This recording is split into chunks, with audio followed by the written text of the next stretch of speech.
Every Roma from childhood knows, if behind someone whispers, it is better not to listen, not to answer, and especially God forbid you to turn around.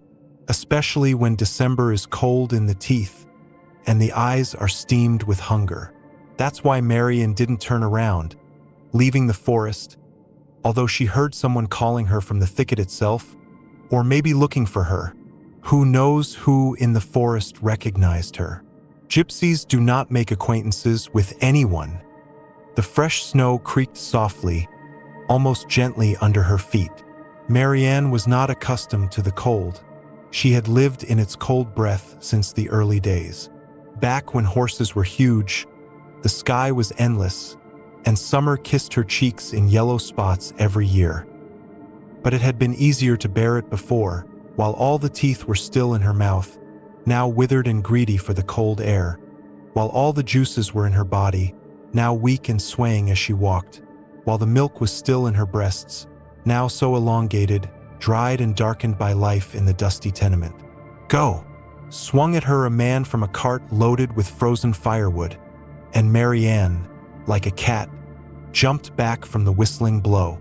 She turned around and threw a frightful face at his back, which she could do and loved. Her mother had hated her wiggles since she was a child. Marianne could make 1,000 faces and faces, 3 for every day of the year, and brought the old woman to tears with her dabbling. Her mother had long ago gone to her grave in the cold Polish autumn, but Marianne found that she was ready to make faces just for fun or profit. Now, in hungry, anxious times, the muzzles began to jump out sometimes and on their own, which greatly frightened her little ones. Ahead, in the looming dusk, the last of the untamed houses could be seen, the outermost ones by the forest itself. Through the charred wall of the one on the right could be seen the black gut of a log cabin, the legacy of last year's fire. The one on the left was lower, poorer, cheaper, but whole. There were no poultry or livestock in the yards, but there was plenty of firewood. Marianne was in no hurry. She carefully tidied herself up, said her prayers, wrapped herself 3 times around herself, and, choosing the saddest and most harmless face for her face, knocked at the first door. "Who?" shouted from the depths of the house. "Masters good and noble," wailed Marianne in a high voice, in which rang a trained complaint. "We are dying with the children, from hunger, no shelter, no food. Go." The door opened, and a young lad of about 15, but with an old man's angry, weathered face, came out onto the porch. "You should have thought about it in the summer. You couldn't do it in the summer. In the summer, all the way, all the effort. What endeavors you have," he squinted. "You're a gypsy." Marianne smiled ingratiatingly and prepared to run. The time had passed when she could wipe the anger off men's faces with a single movement of her full hips. Now her thighs were dry and her legs were swollen and puffy, but she could still run. Gypsies were not used to running from feet and fists. "Wait here now, I'll take it out." Much obliged, much obliged." The boy went into the house, where the soup broth smelled so good and warm, and soon brought out a raw severed chicken head, threw it at Marianne's feet. "Here, just eat it in front of me, right off the floor." "Thank you." Marianna picked up the chicken head from the porch, clenched it in her wrinkled fist. "She won't give it to anyone now. I have few teeth nowadays. I can't chew it. I'd rather boil it at home and grind it up." "Eat here," I said. He stepped forward and Marianne faltered. "I've heard that gypsies eat raw meat, but boiled and fried meat makes them turn their noses up. So eat it right here." "Those are young gypsies." Marianna started to back away. "They have sharp teeth and jaws like dogs and throats like gooses." "Then let's go back." The boy held out a chubby but strong palm. "I'd better feed it to Jinka. She chews all kinds of heads with a passion."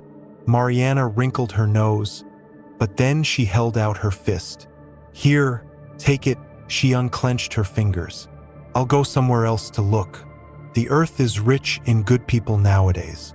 Turning around, she jumped down from the porch and walked briskly back.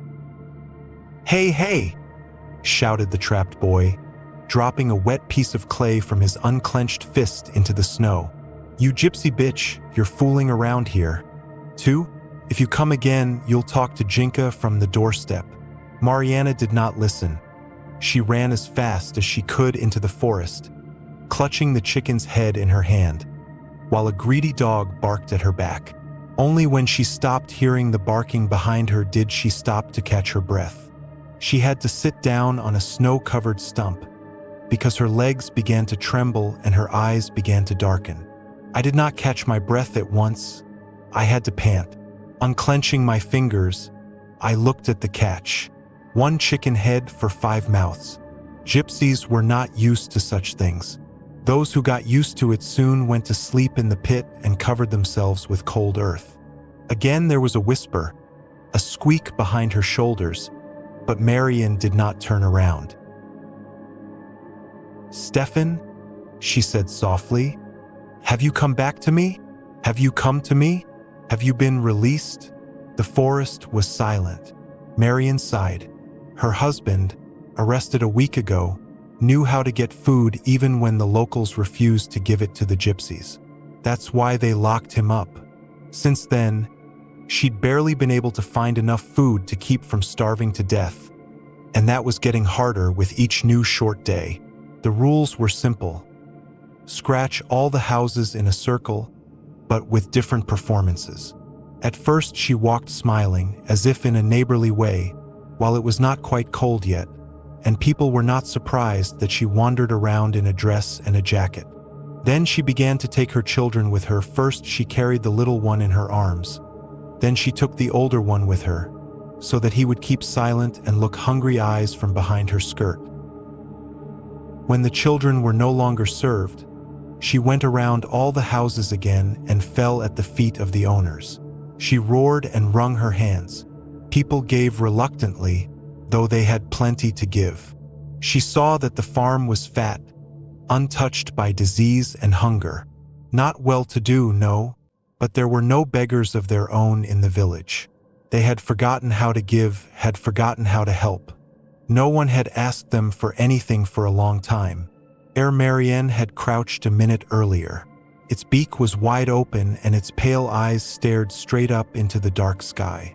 "Marianne," said the head, "look at yourself." Marianne cautiously got to her feet. Her heart was pounding, but she didn't take her eyes off the chicken eyes. If she had the sense to turn around at the whisper, she must look. Otherwise, it's the ground. You torture your children. You're torturing yourself. And everyone around you. You can't even feed your own gut. A mother without milk is a bush without berries. "Give it back," Marianne asked. "It's food. We'll boil it and sleep over till tomorrow. We'll drink broth and warm ourselves against each other." "December has begun," said the head. On its beak there were small, sharp burrs, as if teeth. "And January, the month of snowstorms, is ahead." "We'll manage," said Marianne. Then February. The hen spat out a piece of snow on the stump, in which sleepy beetles were stirring. "You won't get to the village. You'll fall through. The locals will run out of food in their cellars. The chickens will die." "Liar!" Marianne shouted. "In February, everything in their cellars will start rotting slowly. Carrots, potatoes, beets. In February, on the contrary, more willing to share rotten. If you live to see it," the chicken's beak clucked several times.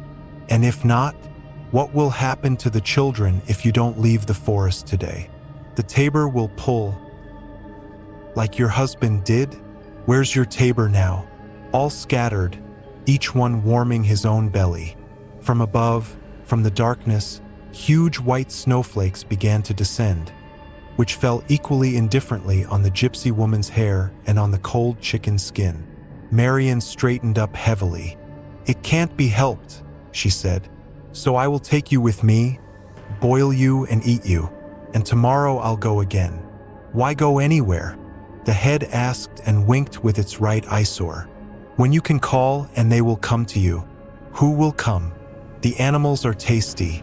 The hen suddenly licked her beak with a thin blue tongue. Fat, young ones are the best meat. They're still warm from the winter. Bird, hoof, hare, fox.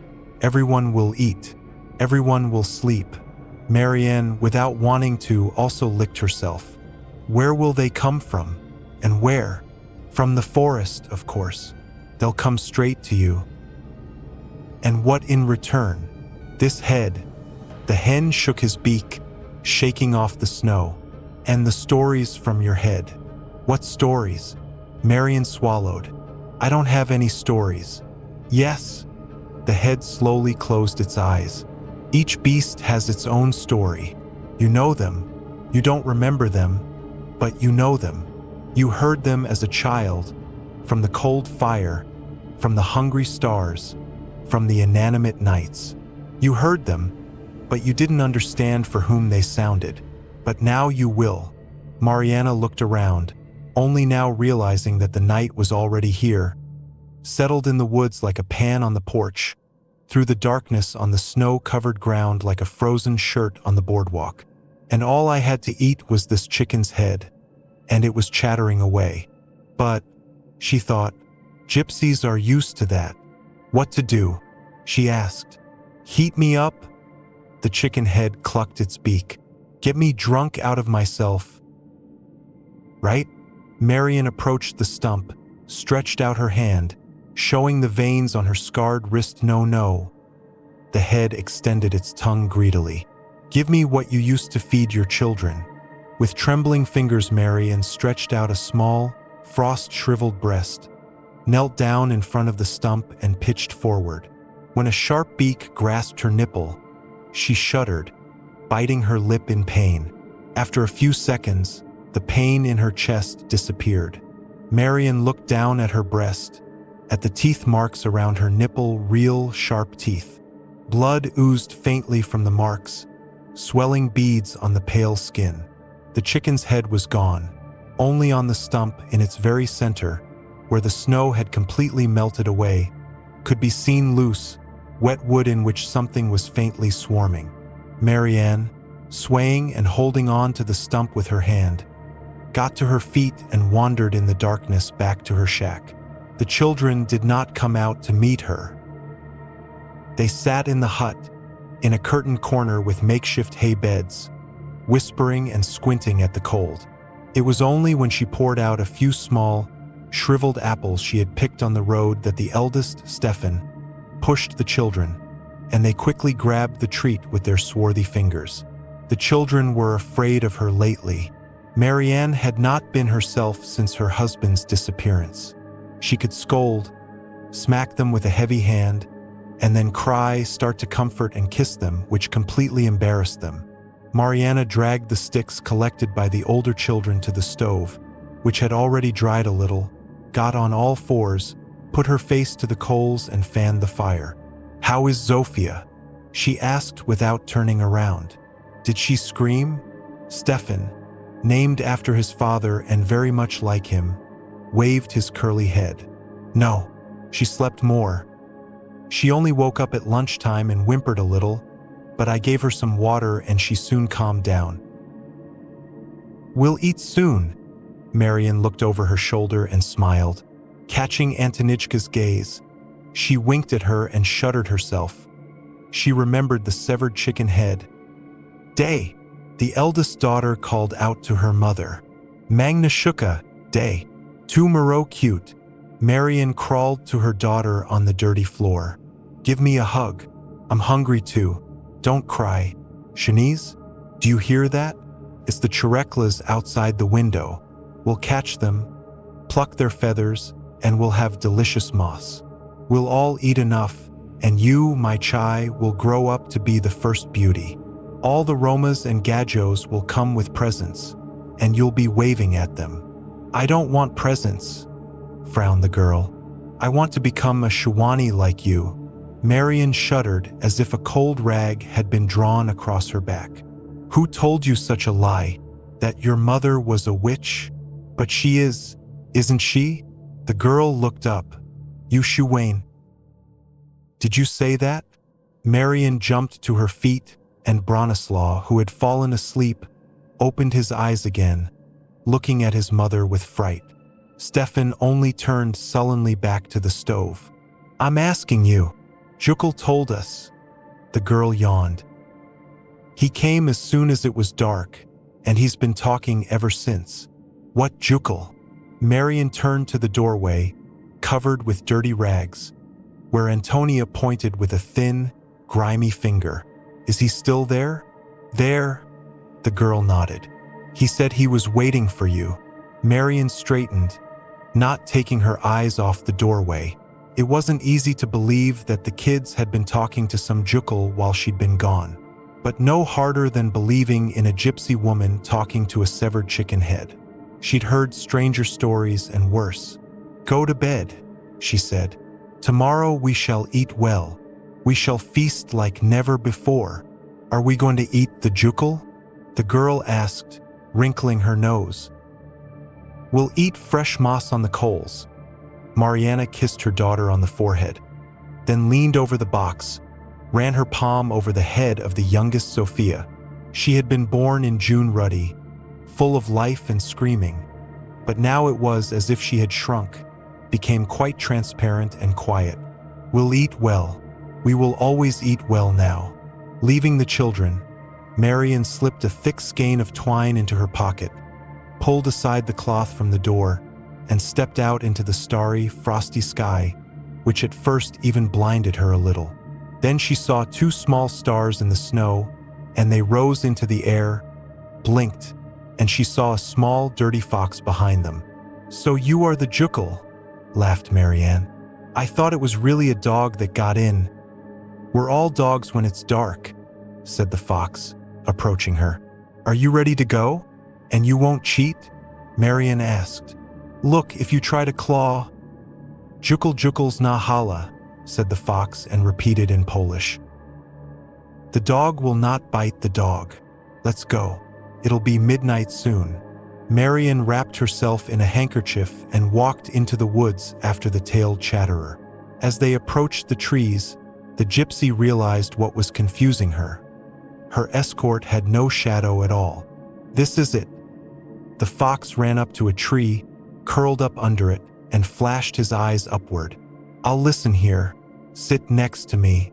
Marianne, blushing, out of breath, looked up to where the dry, gnarled crown spread out against the stars. What a place he had chosen for himself. Marianne turned back, squinted. You can hardly see my house. So, no one will interfere with us, grinned the fox. Now tell me, I was promised that there will be more. Later, said the fox. Later, but for now, sit down and tell me.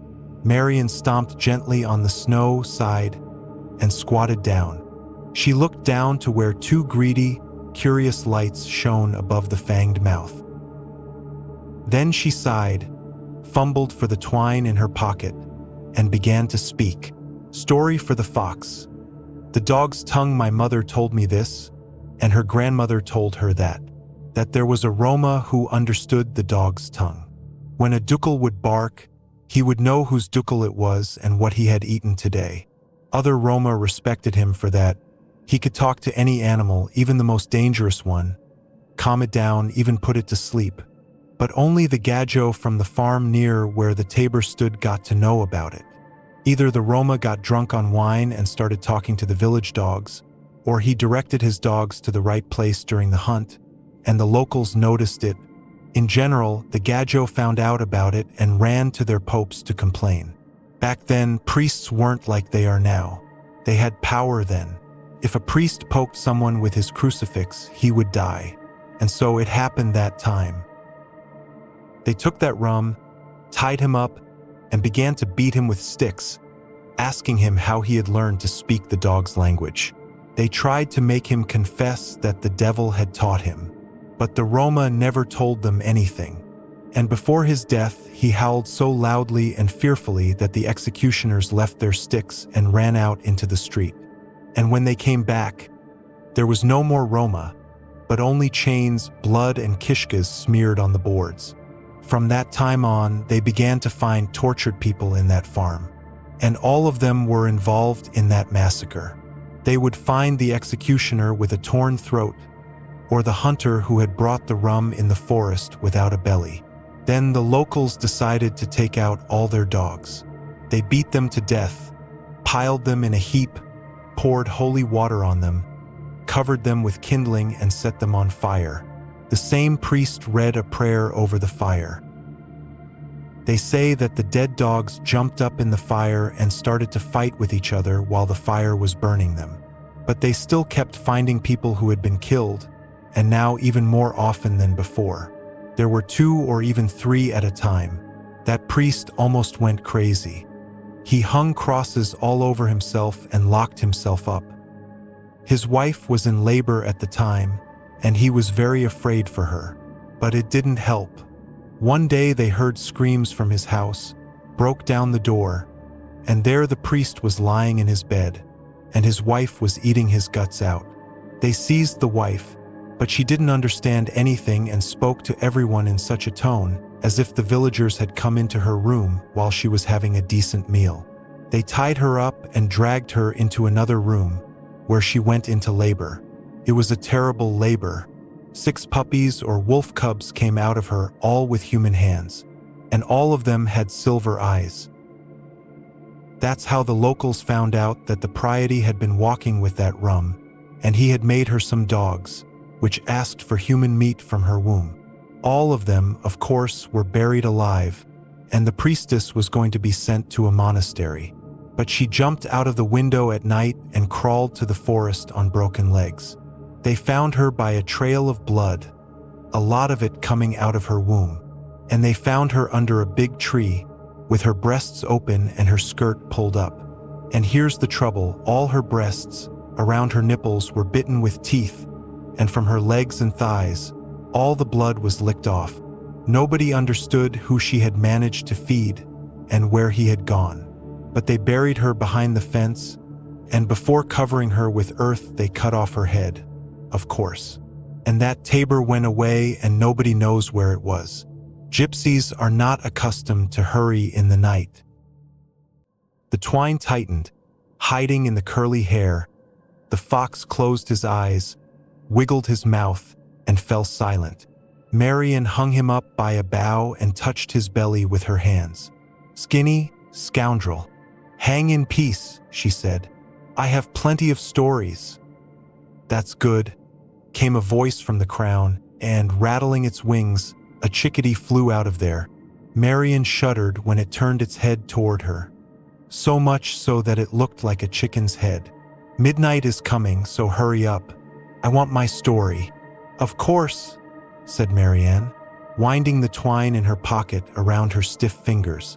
"And you come closer and sit down on your knee. First, tell me a story." The chick opened her wings and waved them threateningly from side to side. "And it should be scary and about love. I love love stories about love." "There will be a story for you," smiled Marianne. "And about love there is also." Story for a Taturka. Dead man's candle. Sometimes it happens like this.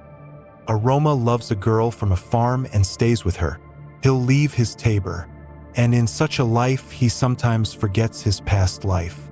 Only he does not give up his craft, because a gypsy who forgets his tribal craft is no longer a gypsy.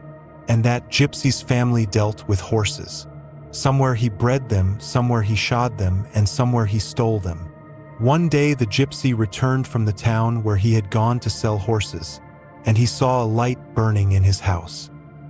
He turned gloomy and went first to the stable to tie up his horse, who would like to see his wife talking to someone else at the window.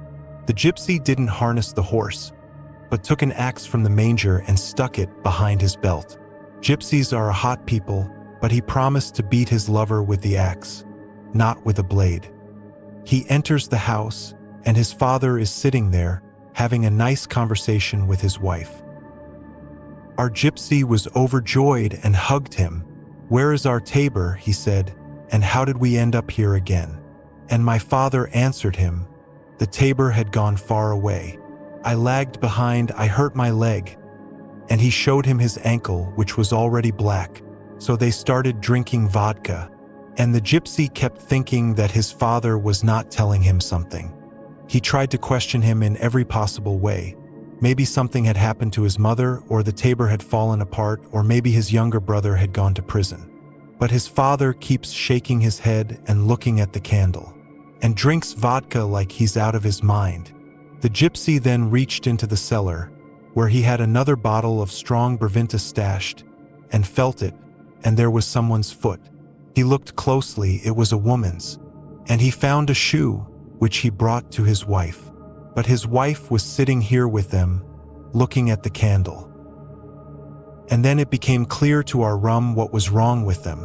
When they drink vodka, their father and wife do not wrinkle their brow and do not even exhale. And the candle was burning all the time, even when they were talking, laughing, or shouting, even though they kept their faces close to the flame. Only the gypsy himself shakes, only his breath, as if no one else in the house were breathing. Then the gypsy realized who had come to his house. He realized that when the candle burned out, he would die. They could not put it out themselves. They had no breath and their saliva was as flammable as oil. But there was nothing else to light it to make it light, as it was a sin. There was neither a torch nor another candle nearby. And then the axe fell out of my pocket and hit the floor. The dead men stopped laughing at once, not taking their eyes off the iron. The gypsy immediately jumped up. He said, "I forgot to put it away, I'll be right back." And he grabbed the axe and went into the stable. Thank God he was in a hurry. He didn't have time to saddle the horse. He let him out, jumped into the saddle and went away from the yard. They squealed and shouted behind him, and the glass rang. He looked back. His father was climbing out of the window, and his wife jumped on his side and was urging him with her hand like a horse. The gypsy spurred his horse, crossed himself, and rode on. As he galloped through the forest, his father and his wife grabbed his girth and his legs. He threw both boots off his feet. His wife kept wailing and enticing him with her full breasts, moaning and promising. She tore her nightgown and threw it in the swamp. My father did not speak at all, only mooed and howled like a dog under the porch. The horse began to foam and slow down, but it was just getting light, and the dead fell behind. The gypsy did get away from them. At the first rooster crowing, he entered the town, and there he found an inn. The next day he went back with the people. They went into the house. Everything was as he had told them, but there was neither wife nor father, but only an upturned candle and a broken window. No corpses, no live ones. That night Roma grieved a lot, and the next day he went to catch up with his tabor. His mother met him at the tabor and told him that his father had broken his leg and had gone to some forest who had fallen in love with him, lured him, drawn everything out of him, poisoned him and reduced him to the grave, and that he was lying near Pskov in the cold Russian land. Then the gypsy rode to Pskov. He searched for that grave for over a month, and when he dug it up, he saw his father, completely untouched by rot, and his naked and pale wife beside him. Both of them were lying face down, their feet like fists clenched, and around them were a lot of things, both children's and adults, and his boots were also lying there. Then he drove an aspen stake into his father's chest, and then into his wife's, read a prayer and filled the grave back up. And then he returned to the tabor, and in less than a year he drank himself to death. Roma buried him under an ash tree, together with his axe, and went on traveling. Gypsies are not in the habit of leaving graves behind them. The ant died like that, with its beak open to its chest, as if yawning. Marianne hung it next to the fox, and began to hop on her feet, trying to warm up her fingers, stiff in her boots. It was frosty. She could hardly feel her own face. It was frozen, dead, turned into an alien mask, not to her size. Her hands were no longer fully clenched into a fist. "Come out!" she shouted into the darkness. "Don't hide, you glutton." "I'm not hiding." the boar said resentfully, stepping out into the moonlight. "It's just that your eyes are hungry, and there are plenty of acorns under the snow." "I know," laughed Marianne. "I only eat them myself." "I need a true story," said the boar. The stripes on his back were all scratched, as if he had waded through a thicket. "Just don't be in a hurry. I don't like fast." "I won't." Marianne put her hand in her pocket. "Before midnight I'll have time." Story for the boar. The pig-faced bride had happened a long time ago, when the sky was still a different color. Back then, Taboras often traveled with circuses, and you could see such things there. A rum swallowing swords, a man with hairy palms, and a child with a double tongue like an aspid's. There was a pig-faced woman in the same tabor. It was said that she was of the subterranean people, and that the Roma had exchanged her for 8 human girls, one more beautiful than the other. Others said that she was born to an ordinary Slavic woman who had agreed to lie under the devil for new shoes and a red dress. Someone whispered that it was a man at all, and under his dress he hid such a tale. Any Roma would be jealous. I must say, the woman was really horrible. She had a white and pink, loose and greasy body, all in fine hair. The fingers on her hands were thin and as if the skin had come down. Her face was elongated, looking more like a rat's face than a pig's, without any kind of stump, but her eyes and hair were quite human. Her hair was the most beautiful thing about her, thick, dark, like a raven's wing, falling over her sloping, narrow shoulders. She blushed a lot and eyelined her eyes and lips, but no whitewash and no paint could hide the rough skin and ugly, primitive features of her face. The local tanner came to the tabor from a nearby town. He was a terrible man. Smallpox had disfigured his face when he was a child, and then acid had corroded his hands, and hard work over the years had finally roughened his appearance. His skin was a light yellow color, as if it were a scarlet, and his hands shook slightly from constant drinking. They say he was also crazy, which is not surprising at his work. The death from the troughs penetrated through his skin right into his blood and hit him in the head. He had no luck with girls, of course. Even for money, not every girl agreed to lie with him, because his skin would fall off in rags, and the smell of his hair was like a gust of wind from the butcher's yard. And so that tanner runs around the tabor and tells everyone that a pig-faced woman fell in love with his manly strength and kissed him right in the face. He says that when he went into the tent and approached her, Agafya, that was her name, leaned over to him in the darkness and kissed him several times.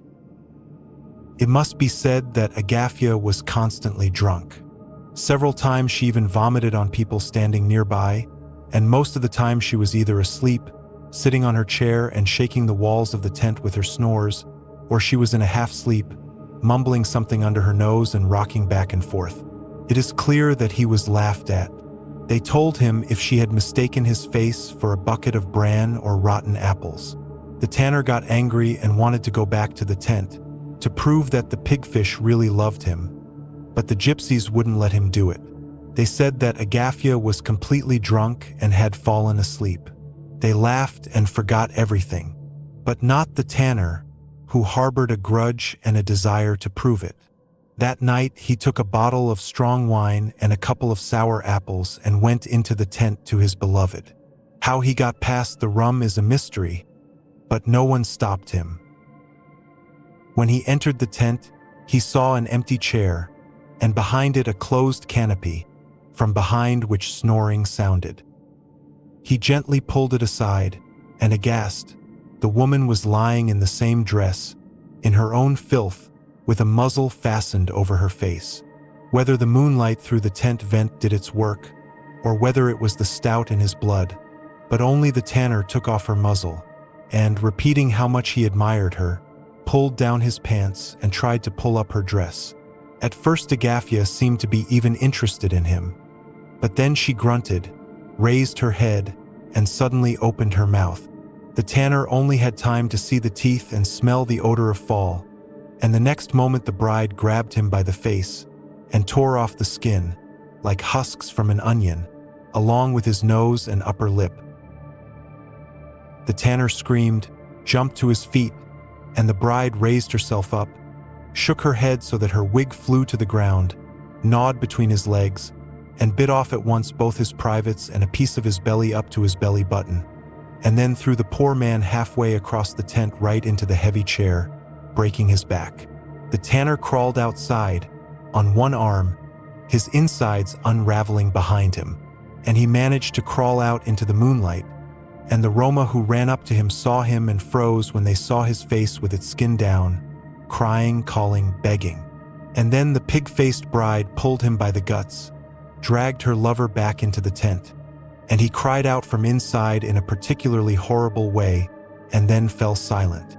They rushed inside, began to drag him away, and beat Agafya to death with axes.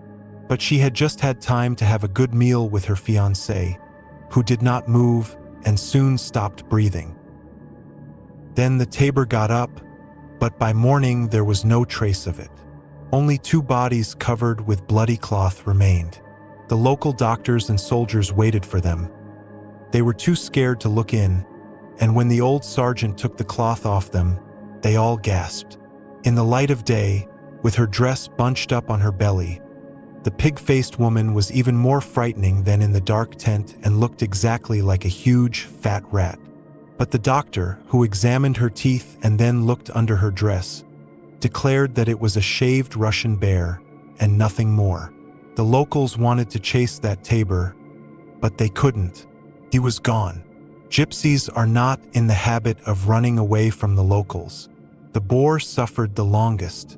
Marianne pulled the twine, wrapped it twice, but in the end she had to lift it on the rope and hang it on a branch, still alive, while continuing to tell the story. The effort had even made her face sweat, and now the frost was biting her skin with all its might. The thin twine had cut her fingers, and they were bleeding. She didn't notice it until her fingers were tingling from the warmth of the blood. "That's it," she said finally, when the boar stopped twitching and hung with the rest of the game. "There's enough here to last a long time." "What about me?" came a thin voice behind her. Marianne turned around and looked at the hair that was sitting right in the spot of moonlight. It was small in size, clearly a female, white and perfectly fluffy, but with yellow, unblinking eyes and yellow teeth. Its face was tense, as if it were waiting for something. "Come here, little one." Marianne gently picked it up and held it to her with her bloody hands, thinking that she wouldn't need a rope for the hair. It was so small and thin. "What story do you want?" "The most eternal one." The hair bared his teeth, his eyes bulging, opened his mouth, which was soaked in earth, and showed its gut to Queen Luna. "And the saddest." Marianne wiped her sweat with her hand and looked around. "It's nearly midnight," she said. "A story," said the hair. "I'm cold and tired, and I have no more stories to tell." "Then that's it." The hair twitched in her hands, and the beasts in the tree quivered, opening their dead mouths. "No story, no treaty." "All right," said Marianne, fumbling under the hare's fur for its frail, thin neck. "Here's a story for you about a gypsy woman who cheated a chicken's head." And in one strong movement, she snapped the hare's neck. A crunch, and everything in the forest froze. The animals hung motionless. The moon shone indifferently.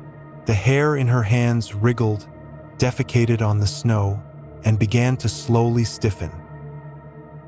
Marianne, with unbending fingers, took out the twine, hooked it by the neck, and hung it on a tree near the others, where no one could get them, then clasped her hands under her armpits and rushed to the house. She had to wake the elders, get warm and bloody, and bring the beasts into the house before it dawned and someone dragged them away. The snow crunched under her feet like a snoring animal. The moon was shrouded in clouds, and the darkness around her stirred and clucked. "Come back," said a voice familiar from the day. "Tell me what you promised." "I can't bear it," Marianne spat out. Her thoughts froze. Words froze to her lips. Fuck you. She spat into the darkness, and the moon came out from behind the clouds again, illuminating the pure snow. Then I'll tell you a story, came from above. Marianne raised her head and saw that the moon had turned into an eyesore covered with a chicken's eye, about the girl who showed faces. And to herself and to her mother and even to Luna. The free people didn't like the girl. They spat in her face, because she was a shit, not a girl, and her faces were ugly. Shut up. Marianne bared her teeth. You know nothing. I also know that the old woman who was afraid of the girl was not her mother, but the older sister who died so early, she gave birth to the girl. From the evil, bearded man who was her father, the girl remembers him well, though she won't admit it. His breath, his hands on her legs, his belly thick with hair. Go away. I'm not listening to you. Marianne began to run, quickly moving her stiff legs. Everything about you is a lie. Nothing is true. That's what one face of the girl said. And the other face remembered everything. And the third one secretly even liked what her father was doing to her. It's not true, Marianne shouted, breaking into a scream. Nothing is true. You're lying about me. And then another face appeared, molded from the three previous ones, the one that didn't remember, the one that knew, and the one that liked it all. And this new terrible face got his father drunk and took him to the horses, and put him between two stallions, and lay on top of him and smiled into his eyes and pleased his evil one. And then she lay in the cold darkness, and the sweat from her skin evaporated to the stars, and waited silently and without moving until he fell asleep. And then she got dressed, took a twig soaked in dog shit and twig blood, and began to strike them in the eyes, so that they reared up and began to gallop on the sleeping father, with their hooves like kneading dough. That's the story. That's the truth. That's the kind of girl with different faces. Marianne shook her head, and hitting the door with her shoulder, ran into the house, stamped her feet, stuck her fists almost entirely into the stove, and, throwing a glance at the sleeping children, shouted loudly, "Stefan, wake up and wake the others. Let's go after the game. There's a rabbit, there's a bird. Now we'll always have enough to eat." Stefan was silent. Then Marianne, moving her stiff knees, crawled to the sleeping children, lifted the blankets and cried out. In the pile of feathers and down there were only bloody pig's hoofs and a red, shabby fox's tail lying on the pillow. "Run. Take your chickens off the twig." Marianne saw a chicken head in the fire, charring, bubbling, gloating. Now they will always be fed. The head burst and burst into flames, and Marianne jumped to her feet and rushed outside, shouting the names of her children. Only now did she notice that in the snow, next to her footprints, there were little footprints that led only there but not from there. The mean moon highlighted them, brought them up to her eyes, made her look. The night shredded into pieces, dragged along the sides of the running woman like the hair of a drowned woman on the current. The snow chortled underfoot with an old woman's thin laugh. The frost stabbed mercilessly at her eyes.